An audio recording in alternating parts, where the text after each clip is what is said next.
في حد قبل كده جالك بوصفه فظيعه بهدلت له بشرته وجي قال لك ارجوكي ممكن تشقلبيه ترجعيه تاني انسان؟ لا ده ياما قوي يا فاطمه. انا عندي حاله كانت بتغسل سنسيتيف ارياز بالخل. كانت لسه دي كانت لسه عندي الاسبوع اللي فات بجد؟ طب ليه يعني انا ما دخلتش ايه الهدف وايه اللي ممكن نوصل له لما يعني ما انا سالت نفس السؤال، قلت لها يعني طب هو كان ايه يعني، كان ايه بقى قبل الخل وايه بعد الخل؟ انا شايفه لكن ايه اللي كان الخل يدخل في الموضوع يعني في السنسيتيف ارياز دي تحديدا يعني. فلا هي في حاجات كتيره لا صعب، خصوصا في السنسيتيف ارياز بيعملوا حاجات صعبه قوي. فاطمه يعني اندر ارم لا بيبقى بيعملوا حاجات صعبه قوي. على فكره هو ده جزء من فكره ان المعايير المجتمع ضغط عليهم، هم شايفين ان في مشكله. مش بروفيشنال بيتكلم في حاجه مش بتاعته، انت مش متخصص عشان تتكلم مثلا ان انت تفتح السنسيتيف ارياز مثلا. هي لازم تفتح اصلا، هي يعني هو السنسيتيف ارياز المفروض لا هو بتبقى اغمق كده يعني، هو الصح انها تبقى غامقه، مش الصح انها يعني قصدي لو هي ده لون طبيعه جلدها. اكزاكتلي ما في اماكن مثلا هي ده الطبيعي، يعني انت لازم تبقي فاهمه ايه الطبيعي في المكان وايه اللي مش طبيعي. اللي مش طبيعي نعالجه، والطبيعي اكسبتد از ات از، عاجبك بقى او مش عاجبك، بس ده النورمال عندك وعندي وعند كل الناس. لكن الهوس بقى ان انا لا عايزه ابقى فله كده شمعه منوره مش في اماكن معينه، ما حدش كده اكشلي فاهمه. فتلاقيها عامله مثلا حوار كبير جدا، ده الاندر ارم غامق جدا وانا بتكسف وانا بعمل فانا ببقى قاعده يعني اسمع لحد ما انا خلاص انا هبقى عارفه اللي قدامي من السكين تايب بتاعها. في ناس بتبقى شايفه نفسها بس وحاسه ان ده نهايه العالم وان ده اسمرار فظيع وكده، ففي حين ان هي لا لما اجي اكشف عليها ولا يا دوب ده شيء اغمق درجه عن طبيعه الجسم فوق وتحت وحاجه بسيطه مش مستاهله القلق ده كله. وفي ناس لا بتبقى الموضوع صعب جدا وهو مش في اولوياتها. فعلى قد كل حاجه بيبقى ليها علاج. هل مجال الجلدية والتجميل اتحول من مجال طبي لتجارة أو بيزنس؟ الدول العربية بما فيهم مصر بتشهد إقبال كبير على عمليات التجميل وشراء مستحضرات التجميل. الأمر اللي بيوصفه كتير من الناس إنه هوس، واللي مطلش الستات بس، لأ كمان كتير من الرجالة بقت عندهم دوافع إن هم يلجأوا لعمليات التجميل سواء للحد من السمنة أو علاج التجاعيد أو حتى إزالة الشعر. ومصر من أكتر الدول اللي فيها عدد من جراحين التجميل المتخصصين وكذلك الجلدية. النهاردة هيكون معانا دكتورة مي جلال، استشاري أمراض الجلدية والتجميل والليزر، واللي هتكلمنا عن الطب التجميلي وهل فعلا هو أصبح مجرد صناعة وترندات بنجري وراها ولا لأ. هتجاوبنا كمان عن أسئلة زي هل الريتينول وفيتامين سي مفيدين، إزاي نستخدمهم، كذلك مضادات الأكسدة، وكمان ازاي نهتم بنظافة وجمال المنطقة الخاصة عند السيدات. تابعونا عشان تعرفوا اكتر. لو عجبتكم الحلقة اعملوا شير عشان الكل يستفيد، ما تنسوش تعملوا سبسكرايب، وما تنسوش كمان ان انتوا تقدروا تختاروا ابطال وضيوف الحلقات الجاية او تكونوا انتم ابطالها لو عندكم قصة عايزين تشاركوها. انا فاطمة وده بودكاست زي الريشة. دكتور مي جلال برحب بيكي. اهلا بيكي يا فاطمه. بشكرك جدا ان انتي قبلتي دعوتي للحضور. انا عارفه ان انتي مش بتحبي تظهري خالص، تقريبا بقالك 10 سنين بتشتغلي، ما فكرتيش تعملي بيج على الفيسبوك او تظهري على السوشيال ميديا غير من قريب جدا، فبشكرك فعلا على وجودك معانا. حبيبتي يا فاطمه يشرفني. ربنا يخليكي. الاول هسالك السؤال التقليدي اللي هو انتي ليه اخترتي مجال الجلديه والتجميل؟ بصي هو انا ما اخترتوش، يعني اول ما دخلنا التخصص ما كانش فيه عالم التجميل ده، ما كانش بدأ اصلا، يعني اولموست ما كانش موجود، حاجات بسيطه قوي وكانت غاليه جدا ومش ظاهره. ولما اخترت الجلديه تحديدا كانت علشان اسباب شخصيه وعائليه. كنت انا ساعتها لسه متجوزه وكان معايا بيبي، وكنت عايزه احسن تخصص ما يبقاش فيه نبطشيات. تمام. بس انا كنت متخيلها سهله، احنا لما دخلنا ما طلعتش سهله خالص خالص، بس كانت اتليست ان انا ما عنديش نبطشيات، فكنت قادره ان انا احضر المحاضرات بتاعتي واحضر السكاشن والكلام ده كله، وفي نفس الوقت ارجع بالليل ابقى في بيتي مع اولادي والدنيا تبقى بالنسبه لي تمام. بعد سنين بقى ما خلصنا الماجستير واشتغلنا والكلام ده كله، بدات بقى عالم التجميل يبان قوي ويظهر، فدخلنا في المجال. طيب بمناسبه النبطشيات، كان في ترند كده من فتره لدكتوره كانت بتنصح البنات اللي بيتخرجوا من كليه الطب ان هم يدخلوا فعلا في مجال ما يبقاش فيه نبطشيات عشان خاطر يعني يعرفوا انا كنت من المؤيدين بشده للدكتوره دي. ما انا عايزه كنت بستغرب جدا ان ازاي الناس بتهاجمها. هما بيهاجموها من منطلق انه هي تختار زي ما هي عايزه، وان Exactly، هي تختار زي ما هي عايزه، بس يبقى احنا في بالانس ما بين شغلها وما بين بيتها، من حقها ان يبقى ليها كارير مستقر. بصي اصل دي فيها وجهات نظر. خلاص انا بيتوتيه وعندي الاولويه للبيت والولاد، وبعد كده شغلي، ما انا هفيل ماي سيلف اوكي، بس ما يبقاش على حساب شغلتي الاساسيه ان انا ام وزوجه. خلاص فاللي عايزه وحابه وعندها فرصتها تسمح لها بكده ان هي تاخد نبطشيات وتاخد جراحه وتاخد حاجات كتيره فيها هيفي ديوتيز، اوكي هي قادره تكون مع ده مفيش مشكله. لكن انا بتكلم جنرالي، يعني الست احنا هنفيل ماي سيلف اوكي مفيش مشكله في شغلنا وكل حاجه، بس يعني بالراحه بالراحه، احنا في ميلز برضو انت فاهمه، مش بتوع بهدله. او انا عن نفسي ما بحبش الفرهده قوي، احب اشتغل بتحبي الروقان والعيله بالظبط كده، اشتغل شغل سوفت وكويس واحس ان انا ناجحه فيه وشاطره فيه وتمام، وفي نفس الوقت بيتي اوكي ما بيتاثرش. انا عارفه ان انت متعلقه جدا بعائلتك كلها، سواء الاسره الصغيره او العيله الكبيره، دايما بتبقي متواجده معاهم، وعارفه قد ايه تعلقك بوالدك ووالدتك. فكنت عايزه اعرف رحيل والدك في الفتره الاخيره اثر عليكي ازاي؟ بصي اصل هو بابا ده صاحبي عارفه، والله يرحمه ويحسن اليه. يعني في الاول طبعا دروب بيحصل كالعاده يعني، فخلاص انت حد عزيز عليكي قوي وغالي قوي فانت فقدتيه، فبتحسي ان انت شويه لوست كده. وبعدين كان دايما هو يعني يقول لك الشدائد للشدائد. فكل شويه انا افتكر هو ما كانش يحب حد فينا مثلا يبقى مكسور، يبقى مش احسن حاجه، ما يبقاش تمام، فاهمه؟ فطول الوقت بقى يعني انا بقيت بحط بعد ما فقت طبعا من الصدمه والكلام ده كله، ما لحقتش ازعل قوي برضو، يعني ان انا برضو نفس الفكر، يعني اللي هو هنكوب وهنكمل وهنعافر ونقوم وهبقى في نفس الشكل اللي هو كان دايما متعود عليا فيه او كان دايما يحب يشوفني فيه. يعني هو كان دايما يقول لهم مي بتعافر وبتنجح وبتوصل وربنا بيكرمها. فطول الوقت انا ماشيه على الفكره دي، ما انكسرتش الحمد لله، يعني ما اتهزيت كتير قوي طبعا يعني وتيل ناو، بس يعني بحاول افضل طول الوقت على زي ما سابني ويمكن احسن كمان. يعني مش بس بتشغلي نفسك عن الحزن، انت فعلا مؤمنه انه انا مش عايزه استسلم او مش عايزه احس ان في حاجه كسرتني او وجعتني. مش هيفيد بحاجه، انت فاهمه؟ مش هيفيد، لا هيفيدني ولا هيفيده، بالعكس انا بحس ان هو لا ما ربانيش كده، ما علمنيش كده، فخلاص هنقع هنقوم عادي مفيش مشكله تاني من الاول. دي حاجه جميله جدا. الله يرحمه ويحسن اليه. الله يرحمه يا حبيبتي. هو كان طيب بيشجعك مثلا انت تخشي مجال معين، او في وقت من الاوقات مثلا قال لك لا خالص، لا تخشي خالص، طب بلاش تخشي كليه تانية او تاخدي مجال لا خالص. هو كان دايما عنده ثقه في التصرفات، في يعني مي شاطره بتعمل كل حاجه، مي جدعه وبتعمل بتتصرف كويس، مي مثلا عملت كذا يقول له لا انا عارف بنتي تعمل ايه. حتى لما جت تنسيق ثانويه العامه فانا سالته قلت له بابا انا كان جاي لي كل حاجه، جاي لي طب وصيدله وطب اسنان وانا داخله طب بشري فانا اكيد جاي لي كل حاجه. بابا اخد مثلا، فاللي انت عايزاه. طب يا بابا انا جاي لي كذا وجاي لي كذا، شوف انت مرتاحه في ايه واعملي. بس يعني لما ما كانش بيجبرك على حاجه خالص؟ لا خالص ابدا. ولما دخلت كليه طب في اول سنه دي كانت صعبه قوي واتصدمت كده يا بابا عايزه اغير هنا بقى، دي اللي وقف لي فيها، يعني قلت له انا عايزه احول. قال لي لا ما فيش تحويل، خلاص احنا دخلنا وانت هتكملي. يا بابا يرضيكي يهديك مفيش، لا خلاص هي سنه خلصت وخلاص انت هتكملي. وكملت. طيب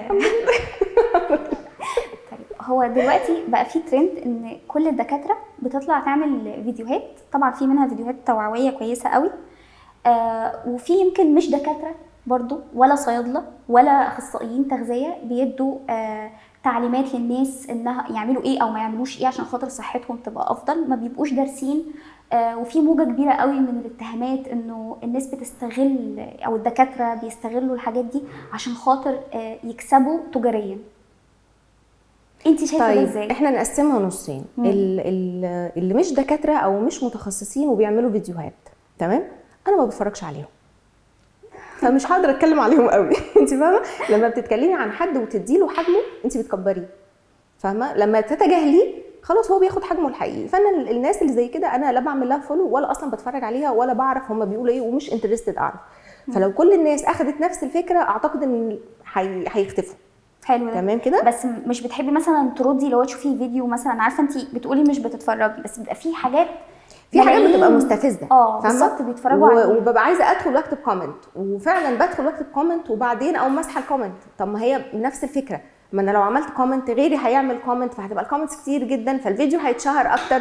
فاللي هو لا، مع الوقت هم بطبيعه الحال بيختفوا اصلا، بس انت لما تساعدي انهم يختفوا بشكل اسرع غير لما تديهم فرصه ومساحه ويوسعوا وينتشروا ويبوظوا لنا الدنيا. وجهه نظر. تمام. دي حاجه. الحاجه الثانيه كانت ايه؟ الحاجه الثانيه انه الدكاتره بقى اللي يعني دلوقتي بقى في اتجاه كبير قوي، يعني الطب اخد شكل تجاري شويه.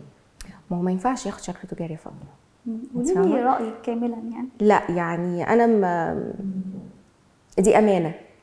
يعني انت لما يبقى عندك معلومه وتوصليها بشكل كويس وفي مجال تخصصك، دي امانه. ان انت تنصحي الناس بحاجه كويسه جدا او برودكت كويس قوي، دي مش حاجه وحشه.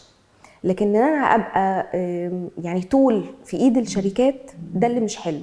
وخصوصا لو شركات ما هياش احسن حاجه مثلا في الماركت، لمجرد ان انا عايزه ابقى او ان انا يبقى عليا فلو كتير او الكلام ده كله. انا في الاول وفي الاخر دكتور، فكلمتي مع العيان امانه. الروشته اللي بكتبها بالبرودكت اللي في الروشته لازم ابقى واثقه فيه ومتاكده منه علشان اكتبه، لانها برضو تندرج تحت بند الامانه. اني اطلع اقول معلومه برضو دي امانه. لو انا مش تراستد في الحاجه دي وعارفه 100 انها كويسه وفعاله وتمام والحاله هتستفيد منها، انا هتكلم عنها بسهوله. لكن انا هيزيتيتنج فيها، انا ما بدخلش في الحته دي ابدا. انا عارفه ان انت على طول بتقولي انا دكتوره جلديه، انا دكتوره جلديه، رغم ان انت بتحقيقي طبعا بتستخدمي الفيلر والبوتوكس زي كل دكاتره الجلديه والتجميل، بس انا عايزه افهم منك الكونسبت ده. يعني ايه انا دكتوره جلديه؟ انا دكتوره جلديه. يعني مي جلال، استشاري الامراض الجلديه، كليه الطب جامعه اسكندريه. تمام. الداخل علينا في التجميل دي حاجه اكسترا دخلت على التخصص، وفي نفس الوقت مش عايزينها تبقى يعني تلغي التخصص نفسه. بحاول على قد ما اقدر ان انا امسك في الحبل بتاع الامراض الجلديه، لان دي انا بشوفها ان هي اللي هتكمل، اللي بيحقن كتير واللي شغالين في مجال الكوزماتكس كتير، واي حد يقدر ياخد كورس زي ما بيحصل دلوقتي وياخد دوره تدريبيه ويحقن ويبقى ايده كويسه. يعني حتى هو لو درس اناتومي او ما درس اناتومي، بس هي في الاول وفي الاخر هي سكيلز ومهاره، تحسيها صنعه اكتر. يعني صنعه بالظبط كده. فان انت تبقى صنايعي شاطر، كذا حد ممكن يبقى صنايعي شاطر، لكن انت تبقى دكتور شاطر في تخصصك الاساسي، هو ده اللي هيبقى، وده اللي انا بحاول على قد ما اقدر ابقى ماسكه فيه قد ما اقدر. فعشان كده انا دكتوره جلديه. بس يمكن البروفيت الاعلى بيجي من البروسيدورز التجميليه، هل ده حقيقي؟ وصححي لي يعني. يجي طبعا، بس ما هي مش كل حاجه هتبقى ماني وايز. انت فاهمه؟ يعني انا بفيل ماي سيلف، انا ببقى مبسوطه جدا لما بتدخل لي حاله جلديه واكتب الروشته كلها ادويه وتركيبات بقى، عارفه الحاجات وكريمات وحالات، وتجيني الحاله بعدها في الفولو اب مثلا متحسنه وشاطره وتمام والوضع كويس. انا ببقى مبسوطه جدا، وببقى مبسوطه قوي برده لما بحقن حد وبيرجع لي في الفولو اب جميل وشكلها بقت اموره وهي مبسوطه. يعني ده بيسعدني وده بيسعدني.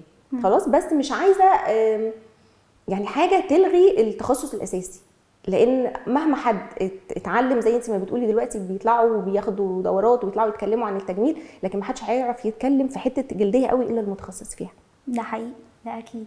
بس طيب، هو البرنامج بتاعنا عن مفاهيم الجمال المختلفه، وازاي معايير المجتمع ونظرته ممكن تاثر على شخص ما فيلجأ ان هو يروح لدكتور جلديه وتجميل عشان يغير حاجه. يعني المشكله بقى هنا مش بتبقى جلديه بحته، اللي هو انا عندي مشكله مرضيه محتاج دكتور يكتب لي علاج، لا، هي حاجه شويه فيها رفاهيه. صح. انه انا عايزه ابقى شبه فلانه، او عايزه احسن من شكلي، رغم ان انا شكلي ممكن يبقى حلو. هقول لك على حاجه. يعني زمان وانا صغيره، مش صغيره يعني، انا ستيل صغيره يعني، بس من 10 سنين فاتوا كده كان معايير الجمال بالنسبه لي مختلفه. ان لازم الطول، الجسم، الملامح كده، وتلنا. وبرده دي حاجه برده يعني في شخصيتي، يعني انا احب الحد الجميل، ملامحه جميله. خلاص، ده بالنسبه لي ده بيز. يعني الجمال بالنسبه لك وشه جميل، ده لازم. خلاص. لكن في حد بقى يعني بيدخل قلبك، جميل روح، بس لما يبقى جميل روح وجميل شكل، دي بالنسبه لي انا بقى بتبقى لا، الاكستريم، خلاص. انت فاهمه. لكن ما اقدرش اقول مثلا على حد يعني في اصل الجميل ده هيبقى طيب، الجميل ده هيبقى حد كده قلبه سليم، حد بيوصل لك بسهوله، كل دول جمال. لكن الجمال بقى كمعيار جمال ده بتاع الشكل بقى والفات واللبس والشكل العام عموما. ودي مش حاجه وحشه ان الحد يبقى جميل وشكله حلو ولبسه كويس وكده، يعني ده هو بيقول لك حتى ايه، كان في مثل ان الجمال بيفتح لك ابواب للسماء. ده حقيقي. والله جميل يحب الجمال، انت فاهمه. فانا احب الحد الجميل الحلو اللي شكله حلو يعني ويا سلام بقى ضيفي عليه انه يبقى طبعه حلو وقلبه حلو، فدي بتبقى خلاص بقى هو وصل للقمه. يعني انت بتشوفي انه ان الشخص اللي شكله جميل فرصه في النجاح او فرصه في الاكسبتنس اعلى. ده شور فور شور طبعا. لما مثلا في مجال الفن مثلا، لما بتبقى الممثله حلوه وشكلها حلو خلاص، دي بتبقى فرصها احسن بكتير جدا، بتوصل بسهوله. اللي شكلها مش قوي مثلا كملامح وكده بس هي فنانه وتمثيلها حلو جدا، بتعافر شويه في الاول على ما توصل، دي بتوصل بس في حد بيبقى له فاسيلتيز اكتر ربنا عطيها له كده. لازم دكتوره الجلديه والتجميل تبقى شكلها حلو؟ لا دي بتبقى لا مش شرط، لازم تبقى بتستخدم الحاجات اللي عندها في العياده، الحاجات اللي بتماركت ليها يعني برضه عشان المصداقيه. حد مثلا بيتكلم عن التساقط مش معقول يبقى شعره متبهدل مثلا. بصي هقول لك حاجه، هو يعني مش لازم، مش ضروري، لان دي شغلتنا، انت فاهمه. انا شغلتي ان انا اخليكي حلوه، ان انا اصلح مثلا ديفوهات صغيره، ان انا احسن من البشره، ان انا احسن من الشعر، دي شغلتي. لكن هل انا مثلا بالضروري ابقى كده؟ انا لو عايزه ابقى كده هبقى كده، او انا لو عندي وقت ابقى كده مفيش مشكله. لكن ما حدش هيحاسبني انت ليه مش حقنه، ليه مش عامله خلاص. لا يعني زي مثلا ايه بتوع اللايف كوتش مثلا بيكلموا الناس ازاي يعيشوا سعداء والناس، لكن هل هو في الحقيقه اصلا هو حياته بيرفكت؟ لا، بيبقى فيهم مطلقات وبيبقى فيهم عندهم مشاكل زوجيه ومشاكل مع اولادهم، لكن هي وظيفته ان هو ينصح الناس. انا وظيفتي ان انا احسن واعالج واظبط الدنيا للناس، لكن مش بالضروري ان انا ابقى كده. انا لو كده وعارفه امسك العصايه من النص وابقى كده وكده يبقى كويس جدا، لكن انا مش مجبره ان انا ابقى يعني ماشيه على نفس اللاين اللي انا بشتغله. فاهمه قصدك. دي وجهه نظري. مش بتشوفي ان ده ليه علاقه بالمصداقيه، مصداقيه الدكتور اللي بيتكلم عن مشاكل مصداقيه الدكتور شغله والنتائج اللي بتطلع من ايده. الحاله ما بتدخلش تقيم الدكتور هو شكله عامل ازاي او كده، لكن مثلا لو هو مهتم بنفسه وشكله كويس ومحافظ على الايجو بتاعه، دي بيدي تراست شويه للحاله ان هي لا يعني دي الدكتوره، يعني الدكتوره حلوه، فيعني اكيد شغلها هيبقى حلو. لكن لما تبقى العيان داخل مثلا او الحاله داخله وشايفه الدكتور مش احسن حاجه، هيبقى شويه هي هيزيتيتنج انا هشتغل معاه او مش هشتغل معاه. فهي ترجع برضو ايه الابيرنس العام والحضور والانطباع اللي انت بتديه لحالاتك. اوكي. طب خلينا نرجع تاني لفكره معايير الجمال. وانت اكيد بيجيلك العياده ناس كتير بتبقى عايزه تحسن من شكلها، انت بتتقبلي ده ازاي؟ لو حد مثلا عنده هوس مش لدرجه هوس، بس في ناس بتبقى فعلا شكلها حلو، بس الموضه دلوقتي بتقول انه لازم يعمل مثلا اللي هي الحته دي مش عارفه اسمها ايه مثلا، او انه يكبر شفايفه قوي اللي هي الشفايف الروسيه دي، الحاجات الجديده دي. انت بتتعاملي مع ده ازاي؟ اللي هو انا ده شغلي فانا هعمله ايا كان، انا مش هفكر انا مالي اللي قدامي عايز ايه او بيفكر ازاي، ولا بتضعي ده في الحسبان؟ بصي احنا بنتناقش، يعني ما ينفعش مثلا حاله تطلع لي صوره مثلا شفايف محقونه وتقولي انا عايزه ابقى كده خلاص. اقول لها انت اصلا في الاصل شفايفك مش زي كده، يعني البيفور مش زي ده، وبالتالي الافتر مش هيبقى زي ده. وغير ان انت بيبقى عندك يعني معايير، ما ينفعش مثلا حد يبقى وشه صغير ويكبر شفايفه، او حد يبقى وشه تخين وانا املاه له برده بزياده اكتر. هي بتبقى معايير مين محتاج ايه يعمله، يعني بنسميه اللي هو السامبل بيوتي، ان انا هعمل لك تاتشات خفيفه تبقي حلوه بس ما تبقيش ما يبقاش شكلك مش احسن حاجه او ما يبقاش متناسق. يعني بنخلي العيان مش هو اللي بيليد وبيجايد، يعني هو جاي عايز كده، لكن هل كده ده يناسبه او ما يناسبهوش؟ بالكونسلنج نتفاهم، نقول اللي يناسبه هنعمله طبعا، هو هيبقى مبسوط وانا هبقى مبسوطه، لكن مش دايما طول الوقت ان الحالات هي اللي بتخليني مثلا انا اعمل ايه. لكن هي عايزه شايفه ديفو وانا شايفه الديفو نفسه موجود، هنصلحه وتمام. لكن لو هي شايفه ديفو وانا مش شايفاه ان هو ديفو، انا بعرفها ان هو مش ديفو. اصرت بقى انها تعمله، هتعمليه بس بلمسه ناتشورال، حاسه ان يعني دي الاجابه. يا هعمله يا مش هعمله برضو. يعني لو عملته هعمله بشكل برضو يبقى كويس شيك تمام. لو مش شايفه ان هو ما يستحقش اصلا، ودي بتحصل كتير قوي. يعني تقولي الخدود دي دكتور انا حاسه ان خدودي محتاجه حاجه، عندي حاله قلت لها خدودك دي عايزه تتباس اصلا، مش دول تفاحتين ما شاء الله. ما شاء الله فعلا والله، الناس يجيبوا بحالهم دول ما يتعملش فيهم حاجه. فانت بتديها ثقه بنفسها، فهي لو داخله لك وشايفه ديفو وهو مش موجود، انت اديتيها ثقه بنفسها، فهي ماشيه من عندك مبسوطه. دي حاجه فمش حلوة هتبص جداً. على الديفو ده تاني. دي نقطه مهمه جدا جدا جدا. برضو في حته ان انت بيبقى مثلا داخل لي حالات تقول لي انا وشي عايز ايه. ده حاجه مهمه. وبيبقى باين على الكاركتر. يعني في ناس مثلا تقول انا وشي عايز ايه وهي يعني واثقه في نفسها عادي جدا، مجرد ما هتقولي لها اي حاجه هتاكسبت وهنتعامل. وفي حالات تبقى داخله لك قلقانه، هو انا وشي عايز ايه. اللي داخله قلقانه دي انا ما بقولهاش انت وشك عايز ايه، لان انا لو قلت اقول لها ممكن انا لو اتكلمت هقول لك محتاجه كذا وكذا وكذا وكذا حاجات كتير. قولي لي انت لما بتبصي في المرايه ايه اللي مضايقك، ايه اكتر حاجه لافته نظرك، فاسمع منها وبعدين نبدا نتكلم على قد دي، وشويه شويه ابدا اطلع لها الحاجات التانية بس بالراحه، بحيث ان هي لما تبص في المرايه ما بقاش انا لفت نظرها المشكله هي مش شايفاها، بس طول الوقت هتفضل عينها عليها، فانا ابقى ضايقتها. دي حاجه في منتهى الجمال، لان في ناس كتير قوي مش بتاخد بالها من التفصيله دي. مش شرط دكاتره، يعني احنا ممكن واحنا بنجامل بعض كبنات او بنقول كومنت لبعض، ممكن من غير ما نقصد نجرح اللي قدامنا او نخليه يعني يركز في تفصيله صغيره هتفضل مضايقاه طول العمر. فانا يعني اللي زي ما قلت لك هم نوعين. في نوع اللي هي الاولانيه اللي بتبقى واثقه في نفسها دي، انا اقول لها لا والله انت مثلا محتاجه كذا، في خطوط كذا هنعالجها بكذا، في كذا هيتعمل له كذا، خلاص احنا بنتعامل مع بعض وتمام، وهي طيب اوكي وتاخد الموضوع وتمام. وفي حالات لا، الموضوع هتحسيه هيضايقها، هيعمل لها مشكله، فانا انسانيا لا، انا ما احطهاش في المشكله دي. هي جايه على الديفو، مجرد ما اصلحه لها هي تبقى ماشيه من عندي ملكه متوجه. لكن هي عايزه اكتر من كده، ممكن واحده واحده بقى تبدا تاخد الثقه في نفسها الاول، تجيني مثلا في الفولو اب بعد كده اقول لها طب ايه رايك لو عملنا زودنا كذا، فتبدا واحده واحده. وفي ناس خلاص انت ايه اللي مضايقك، يعني لا بشرتي، ويبقى عندها مشاكل كتيره جدا، بس خلاص انت وانس ما حسنت لها اللي جايبها هي بقت ساتسفايد ومبسوطه وخلاص والدنيا تمام. طب ايه اكتر مشكله بتجيلك العياده؟ يعني حد يعني لا هم كتير. كايه اكتر حاجه بتضايق الناس في شكلها من وجهه نظرك من خلال البيشنت اللي بيجولك؟ عينيهم تحت العين، او شكل العين عموما مثلاً. سواء الجفن الساقط، التجويف اللي تحت العين، الهالات السمراء.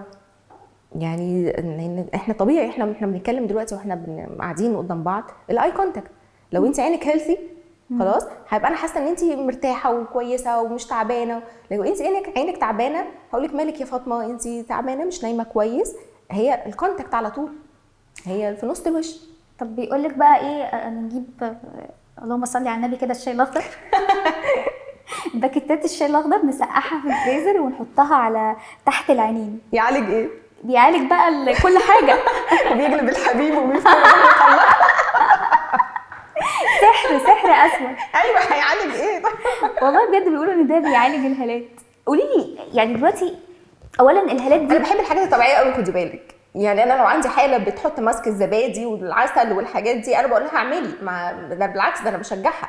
بتعمل حمام زيت على شعرها ومال، اعملي الحاجات الناتشرال ودي مش وحشه ابدا. وبالعكس ده الحاله في البيت لما بتعمل الحاجات دي بتحس ان هي بتنعش نفسها وبتدلع نفسها، فتدلعي ايه اللي يمنع خلاص. لكن في حاجات تانية بتبقى يعني صعبه شويه، يعني حاجات كتيره خلطات كده وحاجات بيتعمل على الشعر، فبقول لها انت علشان تنزلي ده من على شعرك انت بتهلكيه في الغسيل، فانت اكشولي حتى لو استفدتي ده، لو استفدتي من اللي انت بتعمليه الاوفر قوي ده هيروح منك كله في الغسيل، بالعكس ده انت هتعملي تلف كمان. فاللي عايزه تعمل انا ما عنديش مشكله، بس يبقى فيه يعني عقل، في منطقيه في العمايل. خلينا مثلا نركز في موضوع الهالات. الطبيعي ان الهالات السوداء تبدا من سن قد ايه؟ احنا بنشوفها من ايام مثلا البنات بتبقى في سن المراهقه وبتبتدي يظهر عندها هالات سوداء، هو ده طبيعي اصلا ولا دي ما تعتبرش هالات؟ ده يعتبر هي نوعين الهالات نوعين. في هالات بتبقى مكتسبه، وفي هالات بتبقى جزء منها وراثي اللي احنا بنسميها الباندا اي، ودي انا بعرفها من وهي على باب العياده، انا عارفه ان الحاله دي اول ما هتقعد على الكرسي هتقول لي عيني. تمام. وفي حاجات تانية بتبقى اللي هي المكتسبه، طبعا الوراثيه دي بتبقى صعبه جدا وغلسه جدا. دي علاجها الفيلر اعتقد. لا دي ما تقريبا بنقدر نقول ملهاش علاج، او حاجات كده بتحسنها تمبرري وبعد كده بترجع تاني. الحاجات المكتسبه بقى ممكن اللايف ستايل الوحش، السهر الكتير، الكافيين الكتير، التدخين، الكلام ده كله يعمل لي هالات. وفي حاجات تانية زي الويت لاست مثلا، وكانت تخينه وخست شويه، او هي مع الوقت عموما من غير ما تخس ولا حاجه بدا يبقى عندها تجويف تحت عينيها، فده بيتعالج بالفيلرز. فهي حاجات كتيره قوي والتصنيفات كتير وطرق العلاج بتبقى كتير. وزي ما قلت لك بيبقى في حاجات ريسبوندنج وحاجات مش ريسبوندنج، او بتبقى يعني لحد وقت معين ريسبوندنج وبعد كده بترجع تاني. فهي لازم كل حاله تبقى عارفه هي عندها ايه وهتعمل ايه، وبعد العلاج هيبقى شكله ايه. انا حاسه ده محتاج دكتور، يعني مش حاسه ان دي حاجه ممكن يعني في البيت. انا كل حاجه في الوش محتاجه دكتور يا فاطمه طبعا، يعني ما عدا الميك اب. مش هتعرفي حاجه تحت الجلد محتاجه دكتور طبعا. لا بس بجد حاجه زي الهالات السوداء دي مفيش حاجه، يعني الوصفات الطبيعيه اللي موجوده على النت دي مش احسن حاجه للهالات، او مش هتعالج الهالات لان احنا اصلا مش عارفين يعني اسبابها بالظبط. هتأدي فاليو ليميت، يعني ممكن مثلا الحاله عملتها وخلاص، بس خد بالك السايكولوجيكال امباكت مهم. البلاسيبو بقى اللي هو نظريه ان انا ممكن انا هستخدم ده زي ما جارتي قالت وهبقى حلوه جدا. انت فاهمه؟ فتحط مثلا ايه، يعني لو جبتي حالات مثلا فعلا زي البلاسيبو والحالات اللي ماشيه على تريتمنت، بتلاقي حالات من البلاسيبو دي كويسه، هي حاسه انها كويسه. انا مش شايفه، انا حالات مثلا بتجيني تقول لي لا ده انا متحسنه جدا، انا مش شايفه تحسن، بس خلاص ما اقدرش اقول لها لا انت مش متحسنه. انت ما اقدرش اواجهها بالحقيقه بالظبط، هزعلها انت. بس ايه، بعد شويه بنبدا بقى خلاص لما تحس فعلا بالتحسن الحقيقي، هي من نفسها هتحس الديفرنس. تمام. لكن مثلا هي عامله وصفات، اعملي وصفات مش هتزعلنا في حاجه، بس تبقى امان، الوصفات الامنه. في حد قبل كده جالك بوصفه فظيعه بهدلت له بشرته وجي قال لك ارجوكي ممكن تشقلبيه ترجعيه تاني انسان؟ لا ده ياما قوي يا فاطمه. انا عندي حاله كانت بتغسل السنسيتيف ارياز بالخل. كانت لسه دي كانت لسه عندي الاسبوع اللي فات بجد. طب ليه يعني انا ما دخلتش ايه الهدف وايه اللي ممكن نوصل له لما يعني ما انا سالت نفس السؤال، قلت لها يعني طب هو كان ايه، يعني كان ايه بقى قبل الخل وايه بعد الخل؟ انا شايفه لكن ايه اللي كان الخل يدخل في الموضوع يعني في السنسيتيف ارياز دي تحديدا يعني.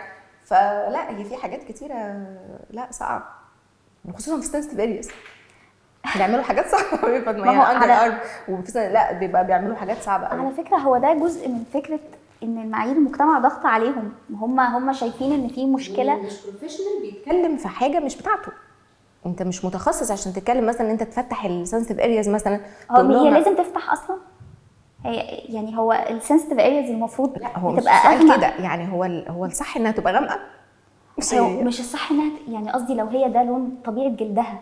اكزاكتلي. ما في اماكن مثلا هي ده الطبيعي، يعني انت لازم تبقي فاهمه ايه الطبيعي في المكان وايه اللي مش طبيعي. اللي مش طبيعي نعالجه، والطبيعي اكسبتد از ات از، عاجبك بقى او مش عاجبك، بس ده النورمال عندك وعندي وعند كل الناس. لكن الهوس بقى ان انا لا عايزه ابقى فله كده شمعه منوره، مش في اماكن معينه، ما حدش كده اكشن، فاهمه؟ فتلاقيها عامله مثلا حوار كبير جدا، ده الاندر ارم غامق جدا وانا بتكسف وانا بعمل فانا ببقى قاعده يعني اسمع لحد ما انا خلاص انا هبقى عارفه اللي قدامي من السكين تايب بتاعها. في ناس بتبقى شايفه نفسها بس وحاسه ان ده نهايه العالم وان ده اسمرار فظيع وكده، ففي حين ان هي لا، لما اجي اكشف عليها ولا يا دوب ده شيء اغمق درجه عن طبيعه الجسم فوق وتحت وحاجه بسيطه مش مستاهله القلق ده كله. وفي ناس لا بتبقى الموضوع صعب جدا وهو مش في اولوياتها. فعلى قد كل حاجه بيبقى ليها علاج. طب ايه رايك في الحقن اللي بتتاخد للتفتيح اللي هي الماده الفعاله للجلوتاثيون اللي هي تلنا ومش انت ابروفد؟ تمام. مش والحاجه لا مش ابروفد، والحاجه اللي مش ابروفد انا ما بشتغلهاش وما بتكلمش عليها ومش بريكومند. وفي الاول خالص اول ما طلعت احنا اشتغلناها، يعني كان لسه موضوع الاف دي اي ده ما كانش قوي ظهر وكانت هي طالعه ترند. وطالما هي في السيفتي وما لهاش سايد افكتس او الحاله عموما جنرال هي كويسه فجربتها. بس ما لقيتهاش اوف فاليو بصراحه، يعني دي وجهه نظري ما حسيتهاش، رغم ان الحاله بتاخدها وتيجي مثلا نفس فكره البلاسيبو بعد حقنتين 3 ولا كده تقول لي لا انا حاسه ان انا ارتحيت جدا، وانا ببقى معايا بيفور وافتر وشايفه وفاكره، ما بلاقيش ريزلتس كويسه. يعني هي اصلا مش بتفتح؟ يعني اصل بيبقى في اشاعات مثلا ان فلانه دي خدت حبوب او سوري فايلز للتفتيح فبقت لونها فاتح كده عن زمان. اكيد تسمعي انا ما شفتش، بصي انا سمعت لكن ما شفتش يعني ما شفتش هي كانت ايه وبقت ايه، فاهمه؟ اللي شفته حالاتي اللي انتهى وما حسيتش معاها فرق فظيع، خصوصا في حقن الجلوتاثيون. لكن في ناس بتقول لا ده انا عملتها وكده. طب ممكن كانتي اوكسيدنتس، كحاجه كده نارشنج السكين، حاجه ديتوكسيفيكيشن، ما فيش مشكله. هي حاسه ان هي شايني شويه، لكن مش هدخل على تصبغ معين وهحس ان هو بقى واضح، غير لما مثلا تتحقن تحت الجلد، دي حاجه ودي حاجه تانية. طيب بمناسبه الانتي اوكسيدنتس انا عندي سؤال مهم قوي هختم بيه الحلقه. اتفضل. دلوقتي هي الانتي اوكسيدنتس بقت ترند، بس هي حاجه مهمه، هو ترند بس يعني حاسه ان هو في الصالح العام يعني ترند لطيف كويس. مش هيزعلنا في حاجه. لو في بنت مثلا 30 سنه فما فوق تاخد ايه انتي اوكسيدنت قوي يعني يحسن من كواليتي الجلد، يحسن من كواليتي الشعر، وطبعا النيلز؟ فيتامين سي مش الريتينول مثلا او الحاجات دي؟ لا الريتينول موضعي. الفيتامين ايه؟ طيب يعني الفيتامين يعني ايه بيحسن الكولاجين. الفيتامين ايه بيحسن الكولاجين وبيحسن من السكين كواليتي، ما يتصنفش كانتي اوكسيدنت. يعني هتدي حاجه انتي اوكسيدنتس وسيف وتبقى ليها يعني جنرال بنفيت على الجسم عموما، تاخد الفيتامين سي. عايزه هي حاجه بقى توبيكال موضعيه تتحط على السكين او كده، ممكن تحط الريتينول، تحط الفيتامين سي نفسه، تحط الكريمات المرطبه عموما، يعني دي كلها حاجات هتفيد بشرتك. حلو قوي دكتور مي، انا بشكرك جدا على وجودك معانا النهارده. انا مبسوطه اني معاكي.